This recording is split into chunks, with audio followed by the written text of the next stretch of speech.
Shalom saudara-saudara yang terkasih dalam Tuhan Yesus Kristus. Selamat pagi. Renungan harian kita pada hari ini diambil dari 2 Korintus pasal yang keempat. Judul renungan kita pada hari ini adalah Semangat Juang Para Rasul. Seorang motivator terkadang dianggap hanya bisa memotivasi orang lain, tetapi tidak sanggup memotivasi diri sendiri tak kala menghadapi masalah pelik. Namun, saya tidak melihat hal ini terjadi pada JG, seorang motivator dari negara tetangga dalam merespon dampak pandemi corona. Saya juga mengalami kesulitan yang sama, jadwal training beberapa bulan semua dibatalkan, dan pendapatan menurun drastis. Namun saya mencoba mencari peluang baru dan kini kondisi mulai membaik, ujarnya dalam suatu acara. Dalam menjalani hidup ini, tak seorang pun menjalani tanpa mengalami masalah.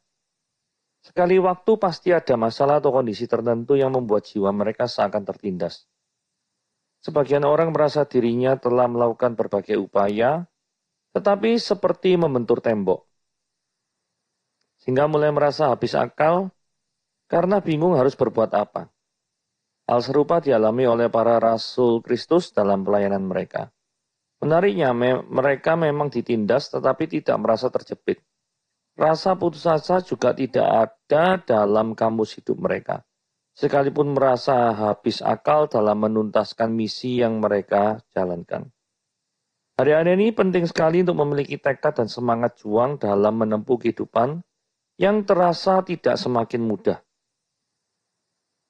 Ada banyak orang berputus asa, menyerah dan enggan berjuang karena merasa tidak ada harapan dirinya bisa berhasil. Namun dengan pertolongan Roh Kudus, kiranya kita tetap dimampukan untuk menjalani hidup tanpa mengenal putus asa. Seberat apapun tantangan hidup kita yang kita alami. Ketika putus asa mulai melanda jiwa, cahaya harapan akan terlihat semakin hidup. Nah, renungan harian kita pada hari ini, bejana harta dalam bejana tanah liat. Harta yang seperti apakah itu? Begitu ya. Nah, kita membacanya 2 Korintus pasal yang keempat. Oleh kemurahan Allah kami telah menerima pelayanan ini, karena itu kami tidak tawar hati. Tetapi kami menolak segala perbuatan tersembunyi yang memalukan. Kami tidak berlaku licik dan tidak memalsukan firman Allah. Sebaliknya kami menyatakan kebenaran dan dengan demikian kami menyerahkan diri kami untuk dipertimbangkan oleh semua orang di hadapan Allah.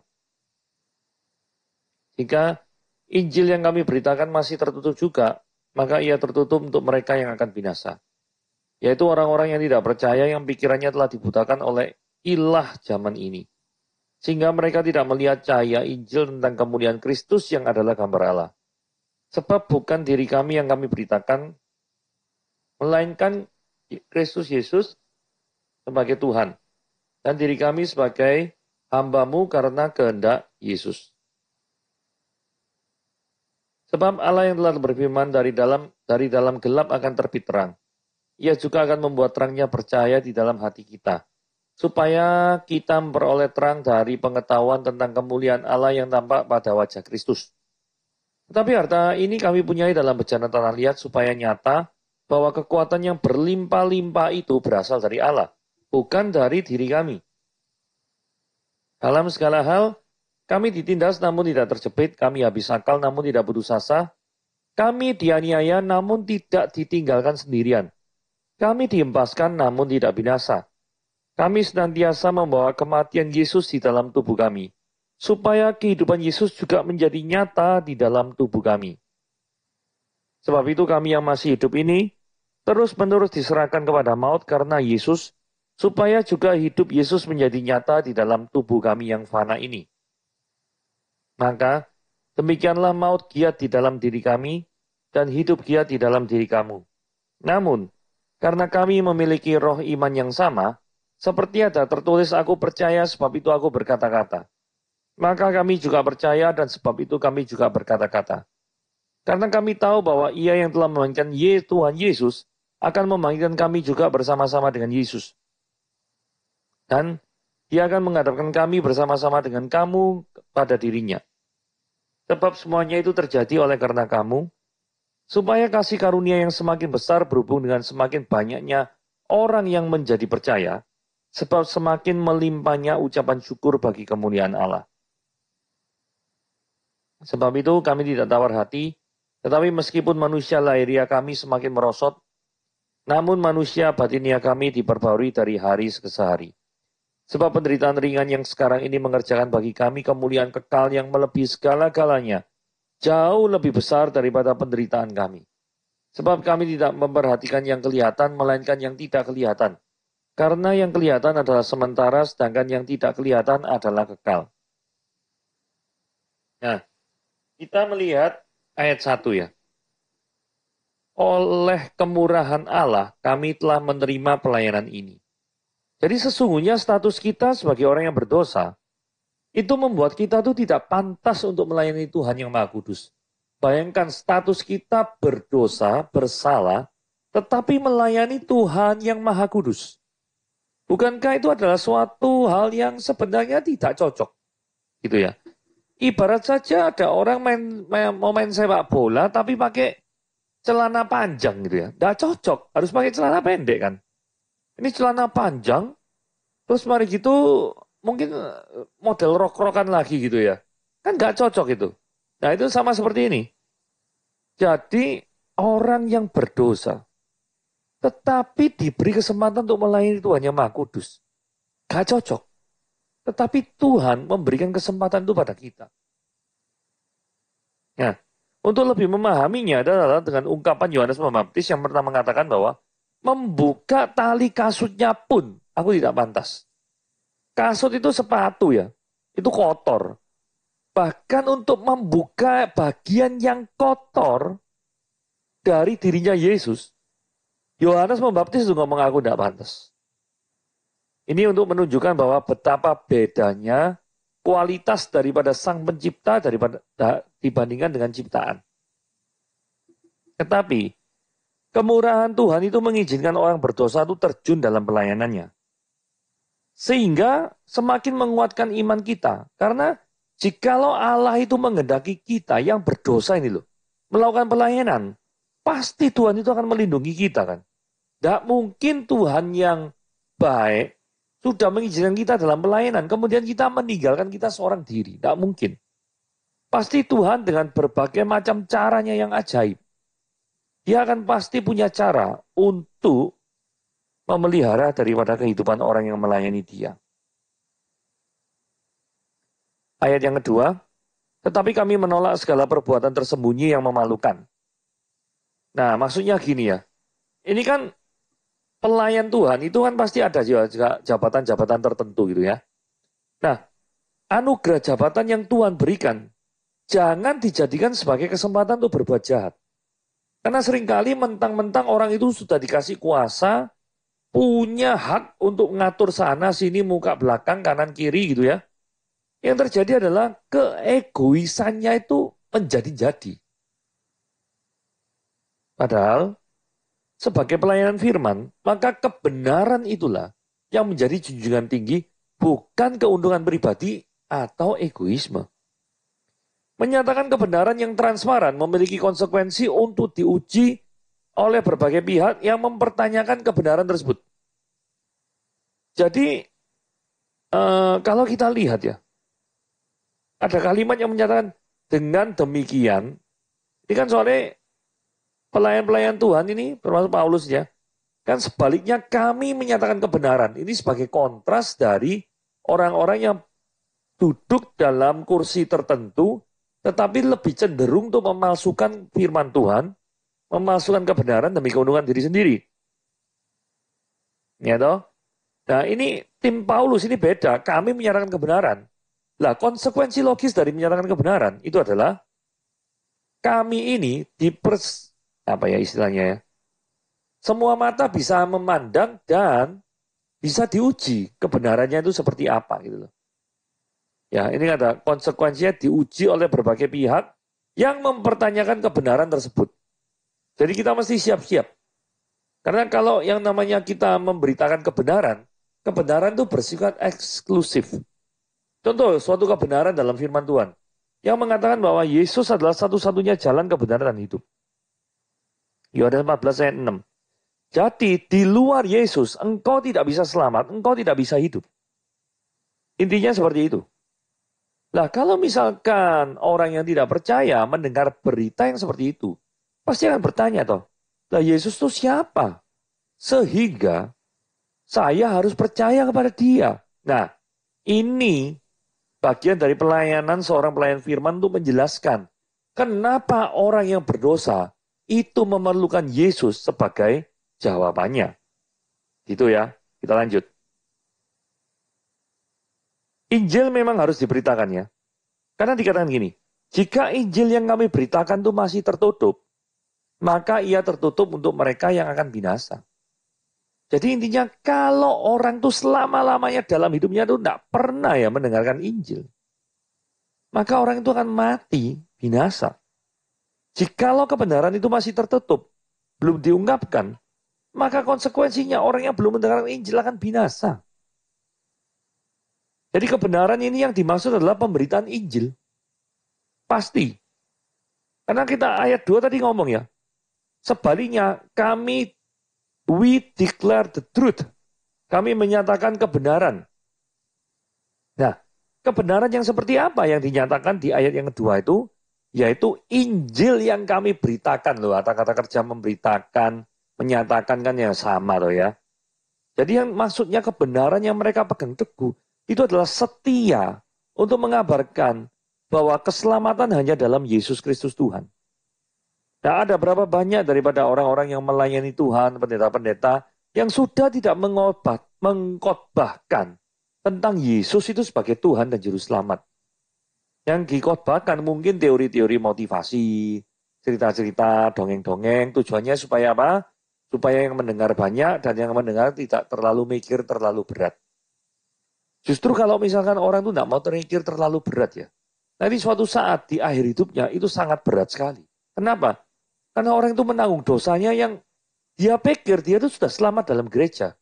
Tapi bertahun-tahun di dalam gereja tidak mengerti kalau inti kekristenan itu adalah apa?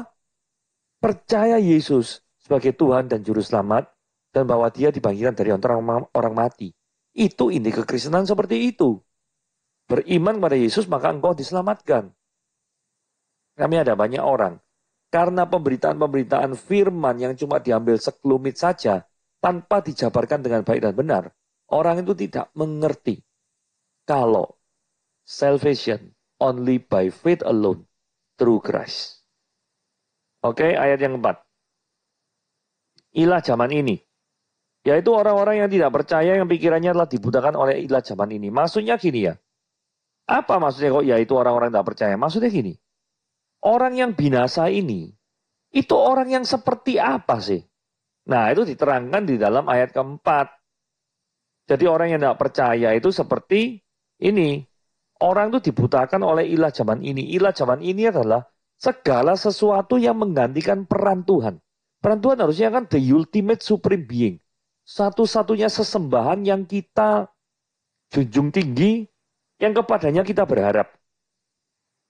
Tetapi, orang mungkin bisa lebih tertarik pada diskon di mall daripada firman Tuhan. Orang mungkin bisa lebih tertarik gadget, keluaran Samsung, Oppo, Realme, Vivo, atau iPhone terbaru daripada firman Tuhan. Seorang mungkin bisa lebih tertarik pada medsos, Instagram lah, main TikTokan, ya toh, daripada firman Tuhan. Bisa nggak? Bisa. Sangat-sangat bisa itu. Nah, dari sini kita melihat bahwa segala sesuatu yang menggantikan peran Tuhan di dalam kehidupan seseorang, itu adalah ilah zaman ini. Sehingga cahaya Injil itu diburamkan oleh rupa-rupa media modern saat ini. Baik itu medsos, gadget, diskon lah. Mereka menukar hal yang kekal menjadi hal yang fana. Diskon menarik enggak? Menarik sekali. Apalagi buy one get one, siapa sih enggak mau? Tetapi hal itu fana. Sukacita yang kau dapat daripada membeli barang diskon, itu fana. Bukan berarti tidak boleh beli barang diskon, boleh-boleh saja. Tetapi jikalau pengharapanmu sukacitamu hanya semata-mata karena berhasil membeli barang diskon, ngeliati Shopee terus, ngeliati Tokopedia terus gitu ya, cari-cari diskon. Hidupmu selalu seperti itu terus. Maka yang terjadi adalah engkau tidak akan mendapatkan sukacita yang sejati di dalam Yesus Kristus. Kita lanjut. Mengutamakan Tuhan. Sebab bukan diri kami yang kami beritakan, tetapi Yesus Kristus sebagai Tuhan. Nah ini loh. Jadi ini mengesampingkan keinginannya sendiri, tetapi mengagungkan Yesus sebagai Tuhan, itu yang diberitakan. Jadi di dalam pelayanan, mengutamakan Kristus itu jauh lebih penting dari mengutamakan diri. Bahkan dari perkataannya Yohanes Pembaptis, kita bisa tahu, dia pernah ngomong gini, dia harus semakin bertambah, maksudnya Yesus harus semakin bertambah, aku harus semakin berkurang. Tapi kadang-kadang kita tuh kebalik. Aku tuh harus semakin bertambah, Yesusnya semakin berkurang. Nah ini kacau dunia persilatan. Dan Anda tahu bahwa segala sesuatu yang membolak-balik 180 derajat, itu aslinya dari setan. Pasti. Jadi kalaupun ada diri yang harus diberitakan, itu harus dengan status sebagai hamba Allah. Seperti ini ya. Dan diri kami sebagai hambamu karena kehendak Yesus. Jadi jangan sampai kita memberitakan firman, tapi mengagungkan diri sendiri, sombong, terus kemudian Yesusnya itu diperkecil. Seolah-olah itu menunjukkan kehebatan kita lebih daripada kehebatan Yesus. Nah ini yang keliru dalam memberitakan firman. Ayat 6. Sebab Allah yang telah berfirman dari dalam gelap akan terbit terang. Ia juga akan membuat terangnya bercahaya dalam hati kita. Supaya kita beroleh terang. Nah ini ya, dari dunia yang tidak memiliki pengharapan, dunia yang penuh dosa, yang upah dosa adalah maut, ya toh, Kristus itu turun untuk menyelamatkan manusia dari keberdosaannya. Terang Kristus itu ada di dalam hati kita. Yang semula hati kita itu dipenuhi kegelapan, dipenuhi daripada ketidakpengharapan, dipenuhi dengan putus asa. Maka sekarang hati kita tuh penuh dengan terang Kristus. Itu ibarat kalau kita tuh jalan di dalam lubang selokan yang besar. Seperti sewer gitu ya. Sewage gitu ya. Jadi lorong-lorong yang gelap sekali.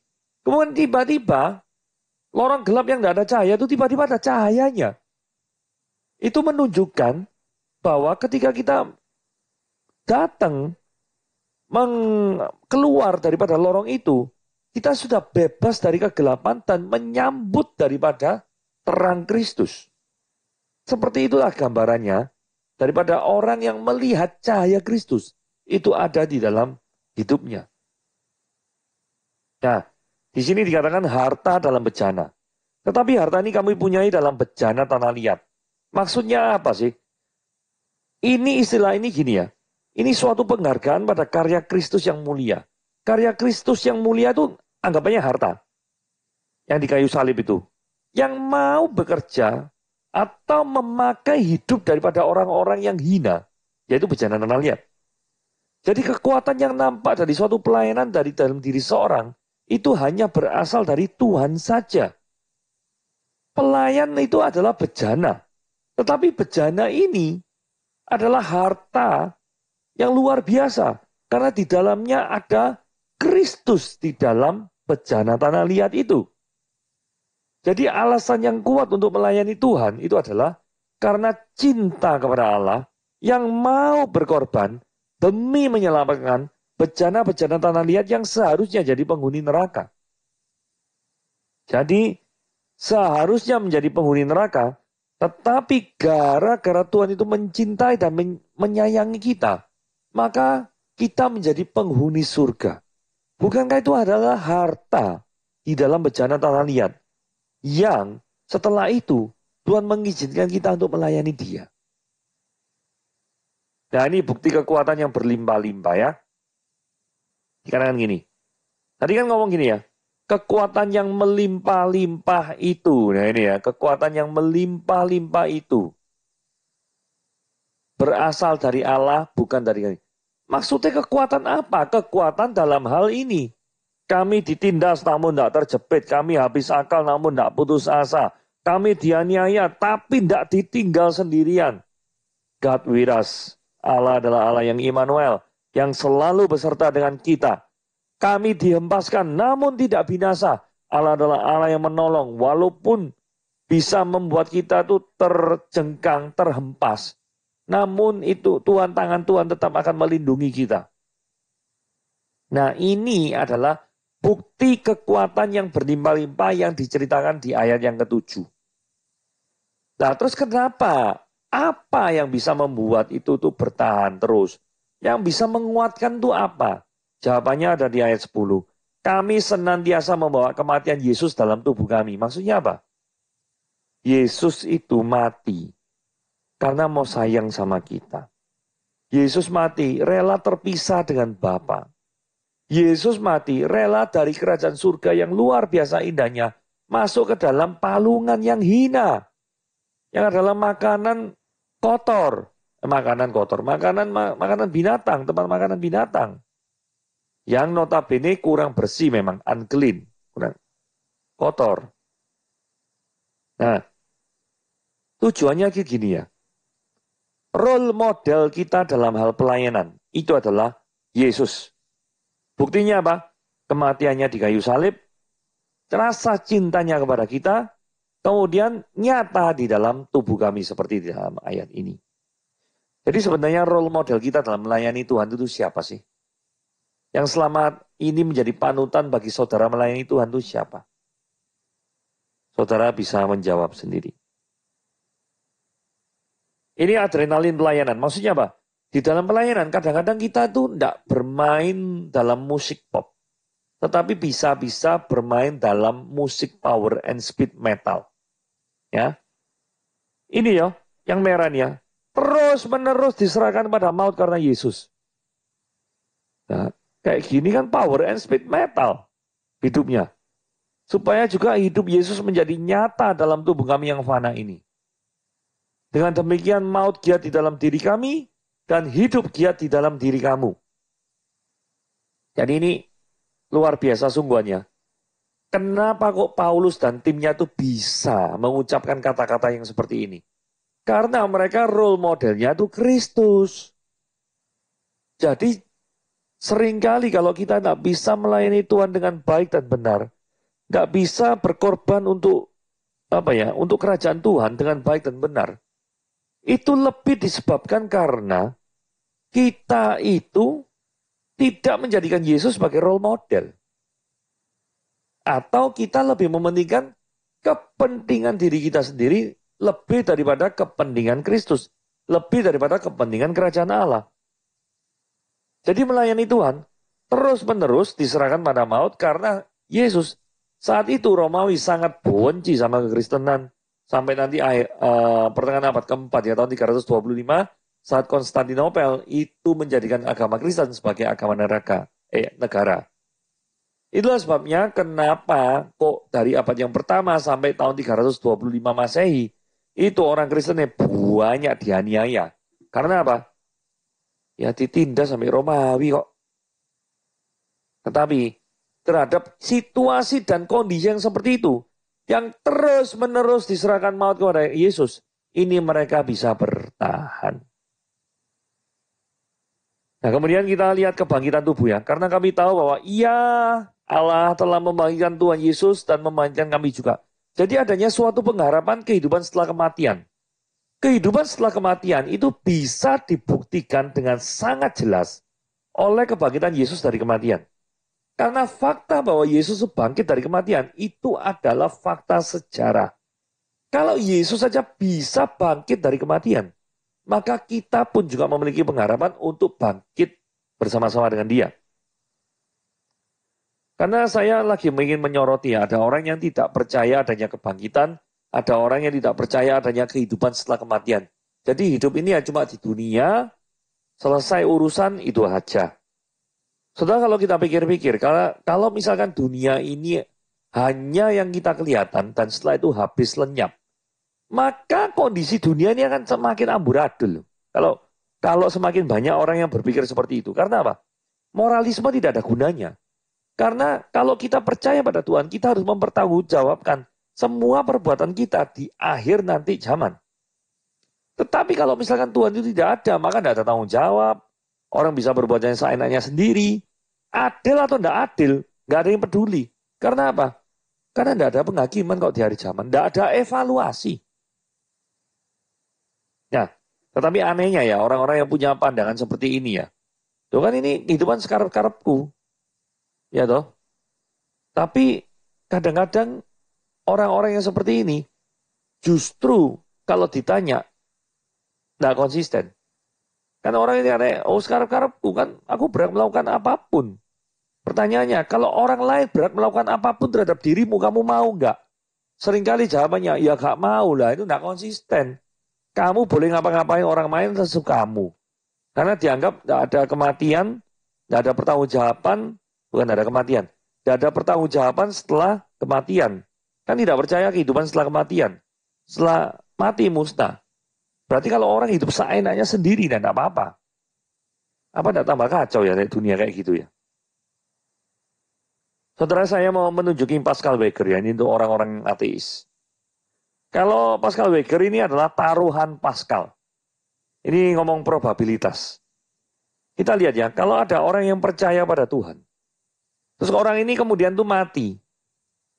Berarti kalau dia percaya pada Tuhan dan Tuhan itu benar-benar ada. Maka yang terjadi adalah dia mendapatkan sukacita yang kekal. Tetapi kalau orang yang percaya Tuhan ini ternyata itu salah. Berarti yang terjadi adalah orang ini tidak akan mendapatkan apa-apa. Nothing. Kalau ateisme. Kalau ternyata ateisme itu benar bahwa Tuhan itu tidak ada. Kamu benar. Maka yang terjadi adalah apa? Tidak ada apa-apa. Karena kan tidak ada Tuhan, tidak ada pertanggungjawaban. Tetapi kalau ateisme ini salah, yang kamu dapat itu apa? Eternal suffering. Yaitu penderitaan yang selama-lamanya. Jadi artinya, yang terbaik dari ateis, itu sama dengan yang terburuk dari kekristenan. Secara hukum probabilitas, Anda pilih mana? Anda bisa jawab sendiri. Nah, hal yang terakhir adalah seperti ini. Jangan tawar hati juga pada waktu menghadapi maut. Sebab itu kami tidak tawar hati, artinya kami tidak kecewa. Meskipun manusia lahiriah kami merosot karena pasti diuber-uber sama Romawi, mungkin semakin menua. Namun manusia batinnya kami diperbarui dari sehari-hari. Tetap semangat melayani Tuhan. Ini yang perlu kita punya ya, perlu kita miliki ya. Karena apa? Seringkali orang itu tidak rindu untuk melayani Tuhan, tapi melayani diri sendiri itu senang. Itu ayat 17. Sebab penderitaan ringan yang sekarang ini mengerjakan bagi kami kemuliaan kekal yang melebihi segala-galanya. Saudara, segala penderitaan yang dialami oleh pelayan Tuhan itu tidak bisa dibandingkan dengan kemuliaan kekal yang jauh lebih besar daripada penderitaan ringan di dunia ini. Karena kemuliaannya kekal itu sifatnya fana. Sifatnya kekal. Sedangkan penderitaan yang ringan itu sifatnya fana.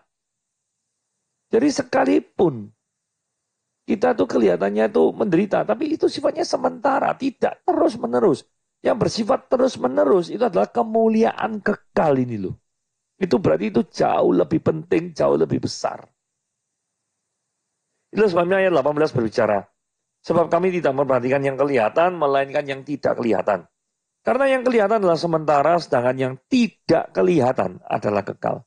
Jadi berharaplah kepada Tuhan senantiasa, percayalah Dia dalam segala lakumu, dan akuilah Dia dalam segala perbuatanmu, maka Tuhan akan meluruskan jalanmu, dan Tuhan akan memberkatimu. Tuhan Yesus memberkati.